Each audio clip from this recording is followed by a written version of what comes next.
सबोधि मंदिर को लेकर के धरना पर बैठे के बौद्धों के हवाला किया जाए और इसमें अंतर्राष्ट्रीय इशू भी बनी हुई है, इस पर क्या आपका विचार है? देखिए, बौद्ध धर्म अंतर्राष्ट्रीय है ये मैं मानता हूँ, लेकिन महात्मा भगवान बुद्ध यहाँ पर ज्ञान प्राप्त किए हैं और भारत के धरती पर, बिहार की धरती पर सारी बात यहाँ पर हुई है। इसके लिए 1949 में बीटीएमसी कमेटी बनी है। कमेटी में एक सुझाव आया है जिसमें है कि आधा बौद्ध होते हैं, आधा दूसरे धर्म के लोग होते हैं, दूसरे धर्म में खास करके हिंदू धर्म के लोग होते हैं। तो ये बना हुआ कानून है जो 49 से आज तक चल रहा है। 51 बरस उधर और 25 बरस इधर, मतलब कि 76 बरस 77 बरस से किसी प्रकार की बात कोई न हो रही है। तो अब कोई नई बात उठाना मैं समझता हूँ कि उपयुक्त नहीं है। भगवान बुद्ध भी चाहते थे कि सबको साथ लेकर के चलो और मध्यम मार्ग की बात उन्होंने अपनाई थी। वहाँ क्रांति और अपनापा का कोई मामला नहीं था, सब धर्म समभाव सबको लेकर के चलते थे। इसलिए इस पर अगर कोई प्रश्न उठाता है तो मेरे समझ से उचित नहीं है।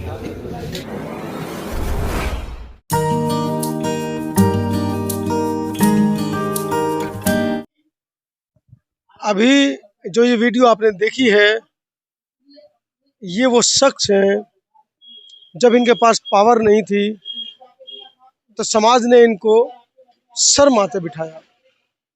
आज ये केंद्रीय मंत्री हैं बिहार के।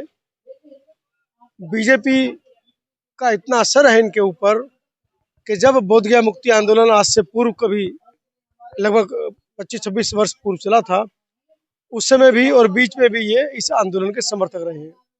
लेकिन आज अब चूंकि ये केंद्रीय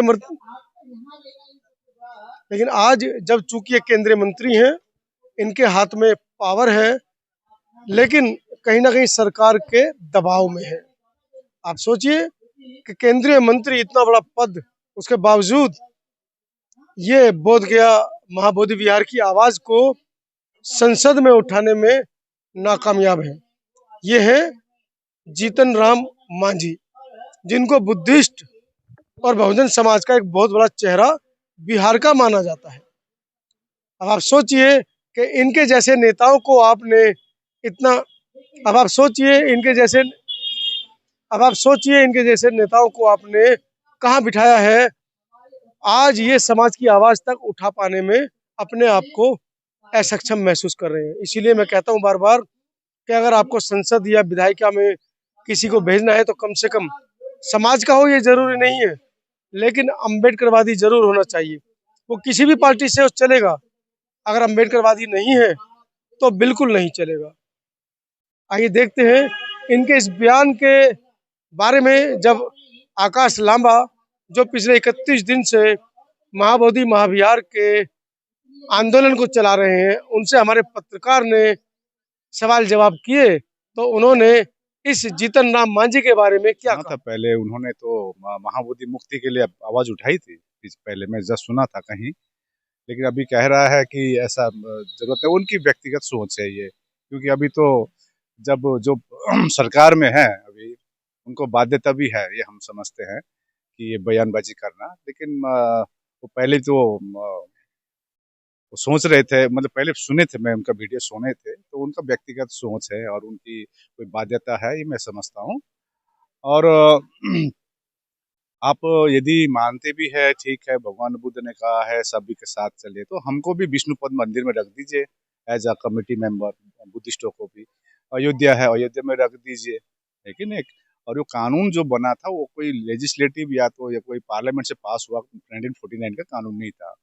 उस परिस्थिति में जब यहाँ बौद्ध कम थे, तब का परिस्थिति थी, और पंडित जवाहरलाल नेहरू की क्यों किया, ये कानून क्यों बनाया। और बीच में उन्होंने कहा कि ये 77 साल बाद उन्होंने एक समय लेकर बोला कि इतना साल बाद ये हो रहा है, ऐसा नहीं है। 92 में भी हुआ था, चरम आंदोलन हुई थी। आज वो भंते जीवित है, भंते सुरेश साई आज नागपुर में बैठे हुए धरने में, अब सब यहीं आ रहे हैं। तो अब मेरा तो इसमें उनका पर्सनल व्यू हो सकता है, लेकिन हम भी चाहते हैं भाईचारा बनी रहे। हम भी अपने हक अधिकार रख सकते हैं, बात रख सकते हैं। इसको ध्यानपूर्वक से सरकार सुने। जबरदस्ती नहीं, मैं तो आपको क्लियरली कह दिया है कि आप यदि मानते हैं कि इसमें आदि आदि का जो है, इसी प्रकार से आदि आदि कमेटी में रख दीजिए, हमारा कोई प्रॉब्लम नहीं है। यदि आप अयोध्या में रखते हैं, आप किसी भी मंदिर में दिखाइए, बौद्ध कहाँ है? आप विष्णु का अवतार मानते, कहीं बौद्ध का मूर्ति दिखाई दीजिए आप। देखिए, कोई बाध्यता में कहना, कोई कंपल्सन में कहना, वो दूसरी बात है। लेकिन आज जो जिस प्रकार के भीड़ आ रही है, आज गाड़ी ने देखिए पूरे बिहार से आया, गिरदी, ये बिहार से बेगूसराय, सभी से आ रहे हैं। देखिए एक ग्रुप आया, ये अभी आया आपका जमुई से आया। मेरा नाम आकाश लामा, मैं ऑल इंडिया बुद्धिस्ट फोरम का जनरल सेक्रेटरी और मेन यहाँ पर जो कर रहे हैं मैं ही देख रहा हूँ। तो आकाश लामा जी हमारे साथ हैं। हम आकाश लामा जी, एक सवाल हम आपसे करेंगे कि इसके पहले भी आंदोलन बोधगया में हुआ है और लगभग 90-95 के दशक में जब आंदोलन हुई थी, तो जो आंदोलन पे बैठे थे उन्हें बीटीएमसी का सदस्य बनाया गया और वो आंदोलन समाप्त हुई। पहले देखिए, तो क्या इस तरह का आज भी ऐसा लोग सवाल उठा रहे हैं और ये सवाल बौद्ध भंते के द्वारा ही उठाई जा रही है? कहीं ना कहीं आपका जो आंदोलन का जो संगठन बौद्ध भंतों में भी कई मत अलग अलग आ रहे हैं। देखिए पहले का आंदोलन विफल हुआ, मैं बता रहा हूँ, उसको सफल ही बताना सकता हूँ, क्योंकि उस समय सेक्रेटरी भी बुद्धिस्ट नहीं हुआ करता था।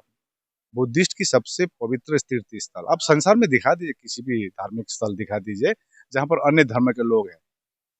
लेकिन एक सवाल, अब आप जो बोले, तो आज जो भी कोई मत हो, पहले का आंदोलन दबा दिया जाता है। एक जो आंदोलनकारी होती है भंते सुरेश देसाई को एक नेशनल कमेटी माइनॉरिटी कमीशन का मेंबर बना दिया था।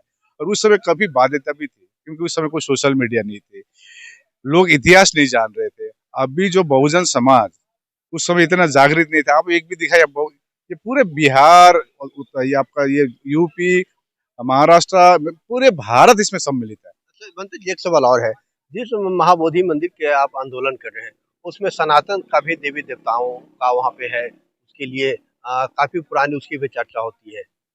देखिए तो उसे आप कैसे दरकिनार करेंगे? देखिए हम एक चीज बोल रहे हैं, अभी लोग समझ गए, इतिहास जान रहे। सनातन शब्द भी बौद्ध धर्म की थी।